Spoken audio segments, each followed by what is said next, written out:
وعلى آله وصحبه أجمعين ومن تبعهم بإحسان إلى يوم الدين، أما بعد. فحدثني جماعة من الشيوخ وهو أول حديث سمعته منهم بإسناد كل إلى سفيان بن عيينة عن عمرو بن دينار عن أبي قابوس مولى عبد الله بن عمرو عن عبد الله بن عمرو بن العاص رضي الله عنهما قال: قال رسول الله صلى الله عليه وسلم: الراحمون يرحمهم الرحمن ارحموا من في الأرض يرحمكم من في السماء. اللهم انفعنا بما علمتنا وعلمنا ما ينفعنا وزدنا علما. سبحانك لا علم لنا إلا ما علمتنا إنك أنت العليم الحكيم. امام محمد بن عبد الوہاب رحمہ اللہ کی عظیم الشان تالیف مسائل الجاہلیہ، زمانہ جاہلیت میں ہونے والے وہ کام جن کی نبی صلی اللہ علیہ وسلم نے مخالفت کی ہے. اسلام نے ان کاموں کی مخالفت کی. زمانہ جاہلیت سے کیا مراد ہے، کون لوگ اس میں آتے ہیں، یہ سارا ہم پچھلی 2 کلاسوں میں پڑھ چکے ہیں. اسی طرح اس کتاب کو پڑھنے کی کیا اہمیت ہے، اس حوالے سے ہم تقریباً 5 نکات ہم پڑھ چکے ہیں. لفظ جاہلیت اللہ رب العالمین نے قرآن حکیم میں 4 جگہوں پہ استعمال کیا، یہ بھی ہم پچھلی کلاسوں میں پڑھ چکے ہیں. اور اس کتاب کا مقدمہ جو امام محمد بن عبد الوہاب رحمہ اللہ نے لکھا ہے وہ بھی ہم پڑھ چکے ہیں. آج پہلا مسئلہ جو امام صاحب یہاں پر ذکر کر رہے ہیں، فرماتے ہیں امام محمد بن عبد الوہاب رحمہ اللہ: المسألة الأولى أنهم يتعبدون بإشراك الصالحين في دعاء الله وعبادته. پہلا مسئلہ جس کی نبی صلی اللہ علیہ وسلم نے مخالفت کی، جس پہ زمانہ جاہلیت کے لوگ تھے، وہ یہ ہے کہ زمانہ جاہلیت کے لوگ اللہ رب العالمین سے دعا مانگتے ہوئے اور اللہ رب العالمین کی عبادت کرتے ہوئے یتعبدون باشراک الصالحین، نیک اور صالح لوگوں کو شریک بناتے تھے. تو سب سے پہلا مسئلہ جس کی نبی صلی اللہ علیہ وسلم نے مخالفت کی وہ شرک ہے. اور آپ دیکھیں نبی صلی اللہ علیہ وسلم کو جب تاج نبوت پہنایا گیا، آپ نبی بنے، اس وقت مکہ میں زنا عام تھا، چوری عام تھی، ڈاکے عام تھا، قتل عام تھا، حتیٰ کہ زانیہ عورتوں نے اپنے گھروں کے اوپر جھنڈے بھی لگائے ہوئے تھے کہ یہ زنا کے اڈے ہیں، سر عام سب کچھ ہو رہا ہے. اور نبی صلی اللہ علیہ وسلم نے سب کو جمع کیا، صفا پہاڑی پر آوازیں لگائی، سب کو بلایا، تو کیا کہا؟ یا قوم قولوا لا الہ الا اللہ، لا الہ الا اللہ پر آ جاؤ. تو سب سے پہلا مسئلہ جس کی نبی صلی اللہ علیہ وسلم نے مخالفت کی وہ شرک ہے. سب سے پہلا حکم جو نبی صلی اللہ علیہ وسلم نے دیا وہ توحید کا حکم ہے. سب سے پہلا پیغام جو دیا وہ توحید کا پیغام ہے. تو اس شرک کی مخالفت نبی صلی اللہ علیہ وسلم نے اخلاص کے ذریعے کی ہے کہ عبادت خالص اللہ کے لیے ہوگی. ہاں تم لوگ اللہ کو مانتے ہو، اللہ کا انکار انہوں نے نہیں کیا. مکہ کے مشرکین نے، کسی آپ کو کوئی مکہ کا مشرک نظر یہ کہتے ہوئے نہیں آئے گا کہ جی ہم اللہ کو نہیں مانتے. نہیں، وہ اللہ کو جانتے بھی تھے اور مانتے بھی تھے، جیسا کہ ہم پہلے اپنی پچھلی کلاسوں میں پچھلی کتابوں میں پڑھ چکے ہیں کہ مکہ کے مشرک اللہ کو جانتے بھی تھے اور مانتے بھی تھے، لیکن عبادت کرتے ہوئے اللہ کے ساتھ کسی نہ کسی بت کو، کسی بابے کو، کسی فرشتے کو، کسی ستارے کو، کسی چاند کو، کسی پتھر کو شریک بنا دیتے تھے. تو نبی صلی اللہ علیہ وسلم نے اس کی مخالفت کی اور لا الہ الا اللہ میں اخلاص کی دعوت دی. اللہ رب العالمین مکہ کے مشرکین کے عقائد ذکر کرتے ہوئے فرماتے ہیں: انہم کانوا اذا قیل لہم لا الہ الا اللہ یستکبرون. سورۃ صافات کے اندر کہ جب ان سے کہا جاتا تھا کہ لا الہ الا اللہ، یعنی اللہ کے سوا کوئی معبود برحق نہیں ہے. معبود بہت سارے ہیں، یہ ہبل بھی معبود ہے، یہ لات بھی معبود ہے، یہ عزیٰ بھی معبود ہے، یہ منات بھی معبود ہے، یہ چاند اور ستارے بھی معبود ہیں، یہ سب معبود ہیں. لیکن یہ سب معبودان باطلہ ہیں. معبود برحق صرف اللہ رب العالمین ہے. جب ان سے یہ لا الہ الا اللہ کی دعوت دی جاتی تھی، انہیں جب یہ کہا جاتا تھا تو وہ کیا کرتے تھے؟ یستکبرون، تکبر کرتے، نہیں مانتے اس کو. اس لیے انہوں نے کیا کہا تھا، اجعل الآلہۃ الہا واحدہ، اس سارے معبودان کو، سارے الہوں کو چھوڑ کر ایک کو ہم پکارے، یہ تو بڑی عجیب بات ہے، بڑی عجیب بات ہے۔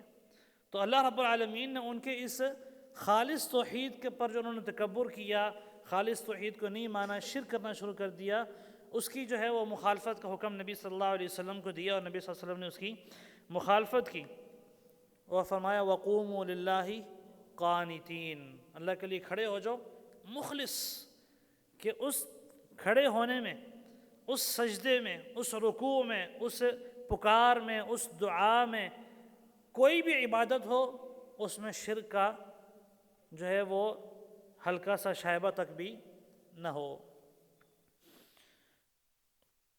اچھا، یہاں پر آپ دیکھیں کہ امام محمد بن عبد الوہاب رحمہ اللہ نے جس شرک کو ذکر کیا وہ شرک ہے مردوں کو پکارنا، مردوں کو پکارنا۔ حالانکہ مکہ کے مشرکین میں کچھ ایسے بھی تھے جو سورج چاند کو پکارتے تھے، کچھ ایسے بھی تھے جو فرشتوں کو پکارتے تھے، لیکن یہاں پر جس چیز کا ذکر کیا امام صاحب نے وہ یہ ہے کہ مردوں کو پکارنا، کیونکہ یہ جو مردوں کو پکارنے والا شرک ہے یہ سب سے زیادہ ہے، سب سے عام ہے۔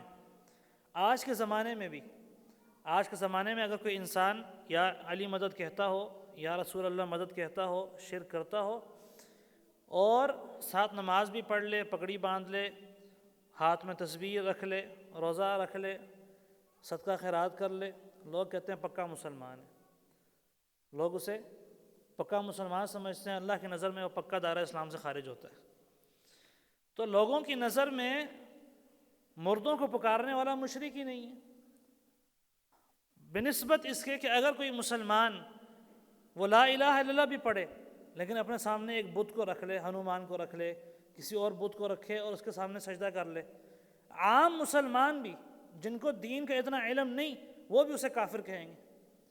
یا کوئی مسلمان صلیب رکھ لے اپنے سامنے اور اس کی عبادت شروع کر دے، عام مسلمان جنہیں دین کا اتنا فہم نہیں وہ بھی اسے کافر کہیں گے۔ لیکن اگر وہی مسلمان نہ کسی بت کو سامنے رکھ کے پوجا کرتا ہے، نہ صلیب کو سامنے رکھ کے پوجا کرتا ہے، بلکہ قبر پر جا کر قبر والے سے مانگنا شروع کر دیتا ہے، یا اپنے گھر میں بیٹھ کر جو ہے وہ کسی مردے کو پکارنا شروع کر دیتا ہے، فوت شدہ کو پکارنا شروع کر دیتا ہے، تو لوگ اسے کچھ نہیں سمجھتے، لوگ سمجھتے ہیں جی معمولی سی بات ہے۔ جبکہ یہ شرک مردوں کو پکارنا یا فوت شدہ نیک لوگوں کو پکارنا یا اولیاء کو پکارنا یا انبیاء کو پکارنا، یہ سب سے زیادہ رائج ہے، سب سے زیادہ پھیلا ہوا ہے۔ اسی لیے امام محمد بن عبد الوہاب رحمہ اللہ نے سب سے پہلے اس شرک کا ذکر کیا کہ اس سب سے پہلے نبی صلی اللہ علیہ وسلم نے اس شرک کی مخالفت کی ہے، سب سے پہلے اس چیز کی مخالفت کی۔ اس لیے ابن القیم رحمہ اللہ نے بھی اس چیز کا تذکرہ کیا، فرماتے ہیں اکثر شرک العالمین فی دعوت الاموات، جہان میں سب سے زیادہ جو شرک پھیلا ہوا ہے وہ یہی ہے کہ لوگ مردوں کو پکارتے ہیں۔ آپ دیکھیں کوئی آپ کو مشرک نظر نہیں آئے گا جو کسی بت کو کھڑا کر کے پکار رہا ہو، لیکن وہ یا علی مدد بھی کہتا ہوگا، یا رسول اللہ مدد بھی کہتا ہوگا، یا غوث اعظم مدد بھی کہتا ہوگا، اور یہ ساری چیزیں کیا ہیں؟ شرک ہیں، اور لوگ سمجھتے ہیں یہ کچھ بھی نہیں ہے۔ دوربین ختم ہو گئی بھائی صاحب، دوربین بنا کے مجھے دیکھے جا رہے تھے، دور نظر آ رہا تھا قریب نظر آ رہا تھا؟ چلیں آگے مؤلف رحمہ اللہ فرماتے ہیں یریدون شفاعتہم عند اللہ، لوگ ان کو کیوں پکارتے ہیں؟ صالحین کو، نیک فوت شدہ افراد کو کیوں پکارتے ہیں؟ وہ سمجھتے ہیں یریدون شفاعتہم عند اللہ، وہ چاہتے ہیں کہ یہ اللہ کے ہاں ہماری سفارش کریں، اللہ کے ہاں ہماری سفارش کریں۔ اور ہم پہلے پڑھ چکے ہیں کہ مشرکین کا فوت شدہ کو پکارنے کے دو مقاصد ہوتے ہیں۔ کوئی بھی مشرک ہوگا کسی فوت شدہ کو پکار رہا ہوگا، اس کے بنیادی طور پر دو مقاصد ہیں، بنیادی طور پر یا تو وہ یہ چاہتا ہوگا کہ یہ جو فوت شدہ ہے، ولی، علی، نبی، کوئی بھی ہو، یہ اللہ کے ہاں میرا سفارشی بن جائے، اللہ کے ہاں میرا سفارشی بن جائے، یا وہ یہ چاہتا ہوگا دوسری وجہ کہ یہ جو فوت شدہ جس کو میں پکار رہا ہوں، اس کو پکارنے کی وجہ سے اللہ کے ہاں میرا مقام بلند ہو جائے، جس طرح کہ فرمایا ما نعبدهم الا ليقربونا الى الله زلفى، کہ ہم ان کی عبادت صرف اس لیے کرتے ہیں کہ یہ ہمیں اللہ کے ہاں مقام اور مرتبے میں قریب کر دے۔ یہ دو بنیادی وجہ ہیں۔ اب شفاعت کا باب اگر ہم دیکھ لیں، ایک شخص یہ کہتا ہے یا رسول اللہ، آج کے زمانے میں جب کہ اللہ کے نبی صلی اللہ علیہ وسلم فوت ہو گئے ہیں، آج کے زمانے میں وہ شخص اٹھ کر یہ کہتا ہے کہ یا رسول اللہ اشفع لی، میری سفارش کر دیں۔ نبی صلی اللہ علیہ وسلم کو پکار رہا ہے اور کہہ رہا ہے میری سفارش کر دیں۔ اور ایک بندہ یہ کہتا ہے یا اللہ، اے اللہ اجعل النبی صلی اللہ علیہ وسلم شفیعی یوم القیامہ، کہ نبی علیہ الصلوۃ والسلام کو جو ہے نا میرا سفارشی بنا دینا، کہ وہ نبی صلی اللہ علیہ وسلم میری سفارش کریں۔ اب مقصد دونوں باتوں میں شفاعت کا حصول ہے، لیکن پہلا والا مشرک ہے، دوسرا والا موحد ہے، کیونکہ پہلے والے نے ڈائریکٹ اللہ کے نبی صلی اللہ علیہ وسلم کو پکارا ہے جب کہ آپ فوت ہو گئے ہیں، اور دوسرا والا اللہ کو پکار رہا ہے اور اللہ سے دعا مانگ رہا ہے۔ اچھا، یہ ان کو شفاعت کے لیے کیوں پکارتے ہیں؟ مشرک سمجھتے ہیں لظنہم ان اللہ یحب ذلک، یہ سمجھتے ہیں کہ اللہ رب العالمین اس چیز کو پسند کرتا ہے، اللہ رب العالمین اس چیز کو پسند کرتا ہے کہ یہ میرے بندے جو میرے دوست ہیں یا ولی ہیں یا میرے بھیجے ہوئے نبی ہیں یا نبی کے صحابہ ہیں یا اہل بیت ہیں، ان کو پکاریں تو میں اس چیز سے خوش ہوں گا، جبکہ اللہ رب العالمین اس چیز سے خوش نہیں ہوتا۔ فرمایا اللہ رب العالمین نے وَلَا يَرْضَى لِعِبَادِهِ الْكُفْرِ، اللہ رب العالمین اپنے بندوں کے لیے کفر کو ناپسند کرتا ہے اس چیز کو۔ دوسری وجہ کہتے ہیں وَأَنَّ الصَّالِحِينَ يُحِبُّونَهُ، لوگ سمجھتے ہیں کہ نیک لوگ بھی اس چیز کو پسند کرتے ہیں، یہ اولیاء حضرات یہ اس چیز کو پسند کرتے ہیں کہ لوگ ہمیں پکاریں، جبکہ حقیقت اگر دیکھیں کہ فرشتے انہوں نے بھی شرک کا انکار کیا، جس طرح سورۃ سبا کے آخر میں آیا، انبیاء انہوں نے بھی شرک کا انکار کیا، اور جو حقیقی اللہ کے ولی تھے انہوں نے بھی شرک کا انکار کیا۔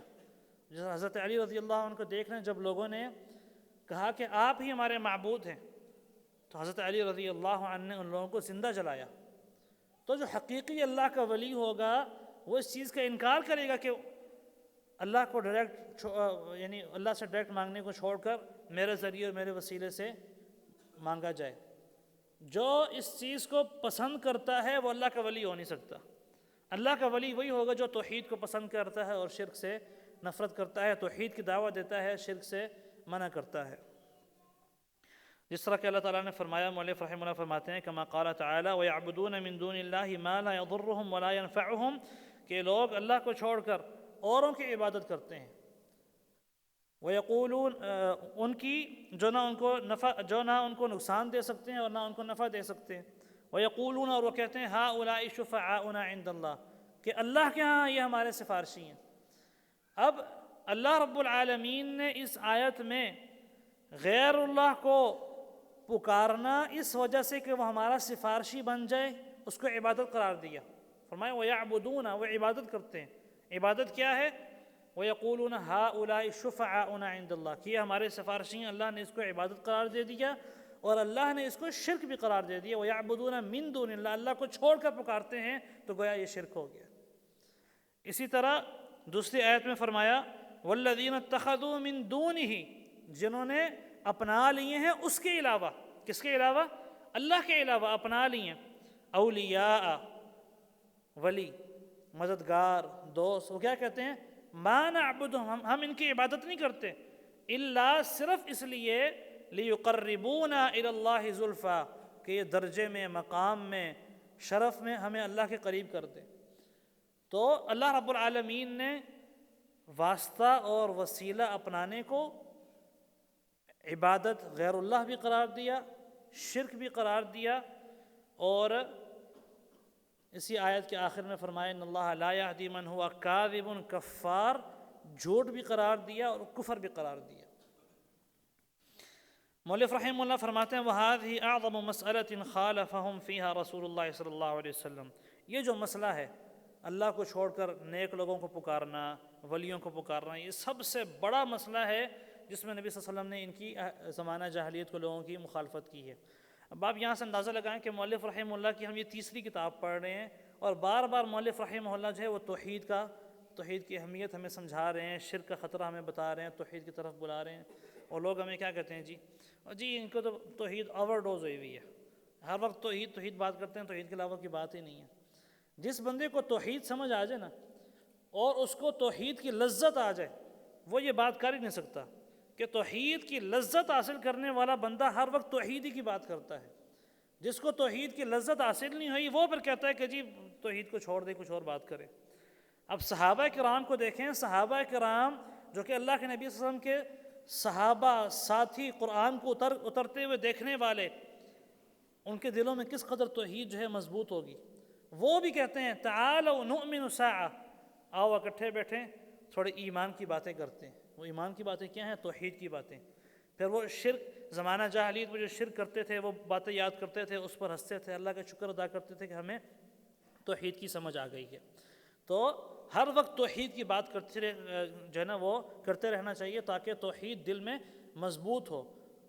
جن کے دل میں توحید مضبوط نہیں ہوتی نا، اور سمجھتے ہیں کہ توحید اوور ڈوز ہوئی ہوئی ہے، تھوڑا سا ان کو جھٹکا لگتا ہے تو اللہ سے شکوے شکایات شروع کر دیتے ہیں، تھوڑا سا ان کو نقصان ہوتا ہے تو وہ تقدیر کا انکار کر دیتے ہیں، تھوڑا سا انہیں کا مسئلہ ہوتا ہے، خاندان کا پریشر، دوستی کا پریشر، پڑوسی کا پریشر، تو 12 ربیع الاول کو وہ حلیمے بھی لے لیں گے، سب کچھ لے لیں گے، اور کہتے ہیں کہ توحید اوور ڈوز ہوئی ہوئی ہے۔ بھئی آپ نے توحید کو سمجھا ہی نہیں ہے۔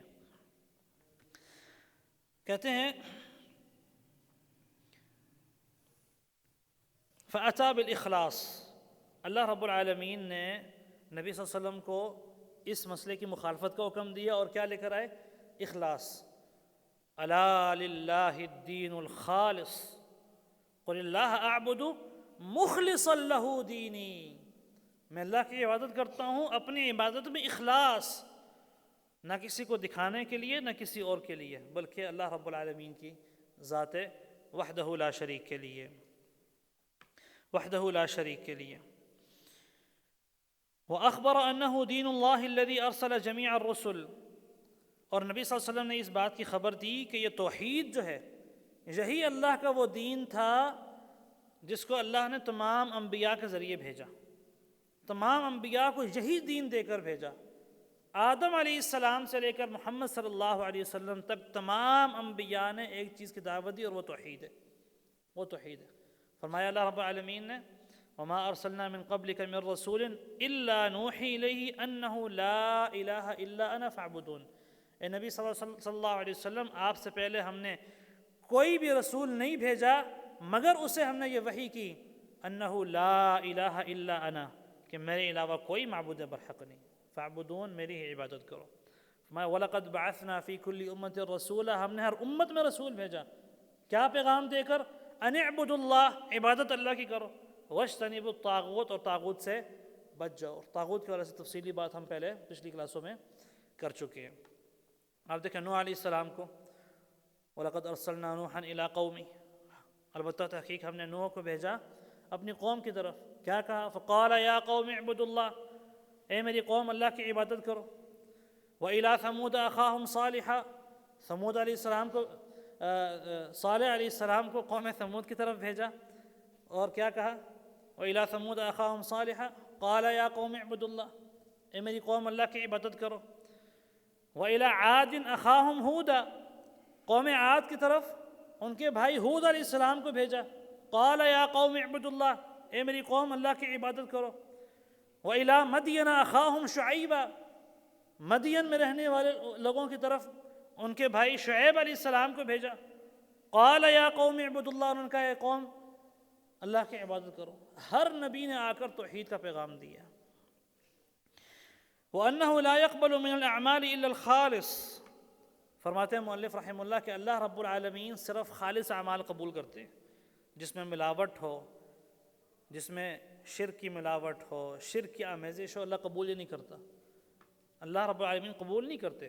اللہ رب العالمین نے 18 انبیاء کا نام لیا، جو پچھلی کلاسوں میں آپ وہ گنوائے بھی تھے، 18 انبیاء کا نام لے کر کہا یہ 18 انبیاء، ان کے خاندان والے، ان کے باپ، ان کی اولادیں، یہ سب لئن اشرکوا لحبط عنہم ما كانوا يعملون، اگر یہ بھی شرک کر دیں تو ان کے اعمال بھی برباد ہو جائیں گے۔ حالانکہ انبیاء شرک نہیں کرتے، لیکن ہمیں سمجھایا جا رہا ہے۔ نبی علیہ السلام کو مخاطب کر کے کہا لئن اشرکت، اگر آپ نے بھی شرک کر دیا تو لَيَحْبَطَنَّ عَمَلُكَ، البتہ ضرور بضرور، لام تاکید پھر نون ثقیلہ تاکید کے لیے، 2 مرتبہ ضرور بضرور آپ کے اعمال بھی برباد ہو جائیں گے۔ حالانکہ اللہ کے نبی تو شرک کے خاتمے کے لیے آئے ہیں، ہمیں سمجھایا جا رہا ہے کہ شرک سے بچ جاؤ۔ وَأَخْبَرَ أَنَّ مَنْ فَعَلَ مَا اسْتَحْسَنُوا، اور نبی علیہ السلام نے یہ بتایا کہ جس شخص نے وہ کام کیا جس کام کو مشرکین نے بہتر سمجھا ہے، یعنی شرک، تو فقد حرم اللہ علیہ الجنہ، اللہ نے اس پر جنت کو حرام کر دیا۔ ومأواہ النار، اس کا ٹھکانہ جہنم میں ہمیشہ ہمیشہ رہنے والا۔ اسی پر ہم اپنی بات کو مکمل کرتے ہیں۔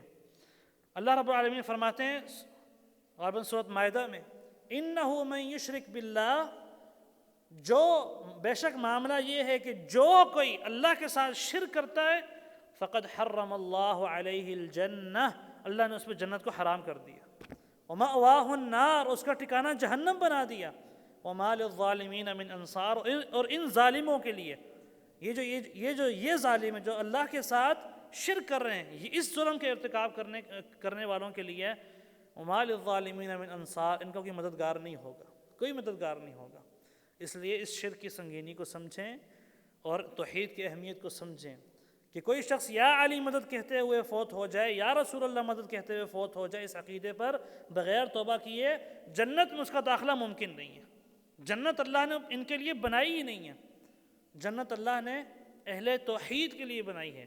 جو جتنا مرضی گناہ گار ہو جائے، اگر توحید پر فوت ہو رہا ہے تو اللہ رب العالمین اسے ایک نہ ایک دن ضرور جنت میں داخل کریں گے، بے شک اسے اس کے گناہوں کے بقدر سزا دے کے جنت میں داخل کریں، اور بے شک اس کے تمام گناہوں کو بغیر سزا کے معاف کر دیں، اسے جنت میں داخل کر دیں۔ کیوں؟ اللہ رب العالمین فرماتے ہیں ان اللہ لا یغفر ان یشرک بہ، اللہ رب العالمین اس چیز کو معاف ہی نہیں کرتا ان یشرک بہ، کہ اس کے ساتھ کسی کو شریک ٹھہرا دیا جائے۔ ویغفر ما دون ذلک لمن یشاء، اس کے علاوہ جس کے لیے چاہے، جو گناہ چاہے معاف کر دے گا، لیکن شرک کو اللہ رب العالمین معاف نہیں کرے گا۔ اللہ رب العالمین ہمیں، ہماری اولادوں کو، ہمارے گھر والوں کو، ہم سب کو، تمام اہل اسلام کو بڑے چھوٹے ظاہری خفیہ شرک سے محفوظ رکھے اور توحید کی اہمیت کو سمجھنے کی توفیق عطا فرمائے۔ آخر دعوانا الحمدللہ رب العالمین۔